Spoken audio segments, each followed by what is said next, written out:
You're new to ABC Graphic Design for Non-Designers. Glad to see you here and a very warm welcome. My name is Kayla. I'm a graphic designer and digital artist, and I run a design studio, pixeldesignmiami.com, out of Memphis. My videos are based on taking useful but sometimes complex information and making it accessible for people who don't know much about this industry. Questions or comments are most welcome, and if you enjoyed my video and found it useful, don't forget to hit the subscribe button. So let's get started. So let's take a look at the difference between print and web images. Major difference. Print is expressed in width and height in inches or feet. The web does not know inches. Everything on the web is in pixels. We have also width and height, same thing. However, it is the pixel amount, not an inch. We have also in print a second component, which is the resolution, also DPI, dots per inch. The required DPI for print is 300. Higher resolution means more pixels per inch. Print needs a lot more information per pixel than the internet, and a higher resolution produces usually better prints. For the web, it is different. Resolution is normally standard 72 dpi. Doesn't matter much because these numbers, if you have the image prepared to these numbers and you have it in 72 dpi, it will always fit any given number on the social media, which I will show in the next image. Images need to fit given pixel dimensions. That's what I just try to explain. Now have a look here. The 7x7 equals the 504 by 504, and it is the 72 dpi. That's the standard for the internet. Now, if you use this image in the same size, however, you have a 300 dpi, means almost 4 times more information. You have now 2100 pixels by 2100 pixels. So the file size increases hugely, not the image size, but the file size. I thought we'll take a quick look at this link here, the pixelsconverter.com. So when you go to the address, here's the DPI, that would be 72 in this, never mind, DPI, PPI, same thing. So you put the inches, it only does one measurement at a time. So let's say we have a 30 inch and we convert it, and here's the pixel. Now what's interesting is further down is a conversion table, which really gives you a pretty good idea right away. You just have to look up the inches, and on the right side you have the pixel conversion. So let's take a look how this works in reality. So first of all, when we talk about images, we have the typical formats: landscape, the portrait, the square, and a banner format. Now, when it comes to size requirements, social media has, each platform has their own size requirement, always in pixel, as in pixel. For example, this is width 400 pixel, height 400 pixel. This would be a Twitter profile picture. And there are many others I will show in a minute. I have here a social media chart, and I will show you how you can look those up.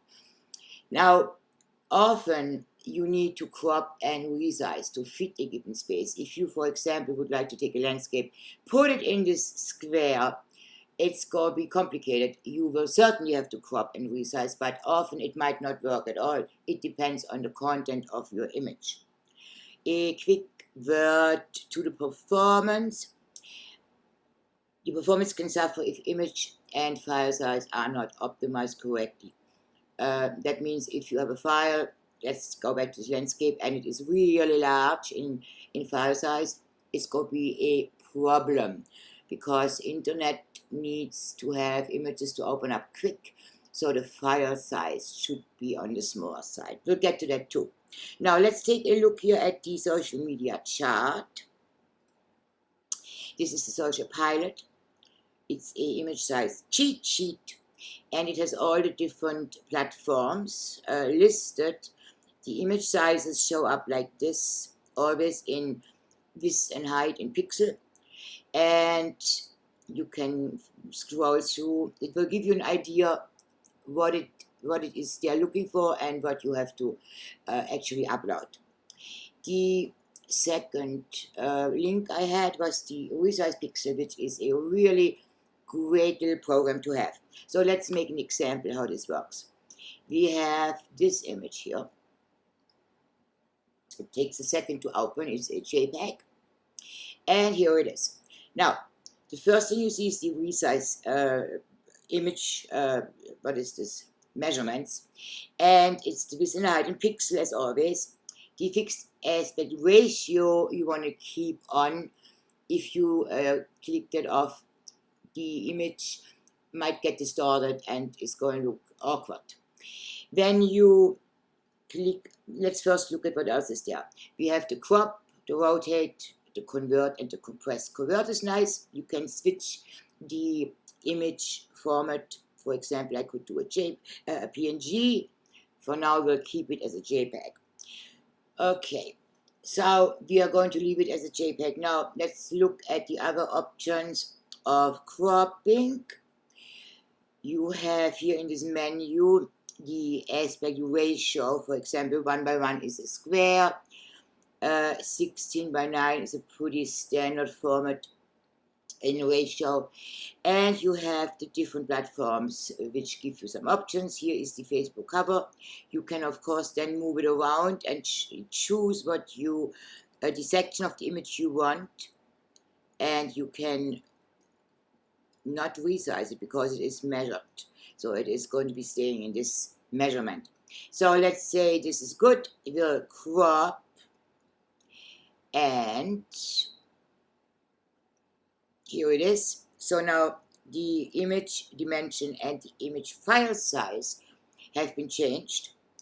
And then if I want to resize, I can do that too. Let's make this a little smaller, make it 900, resize.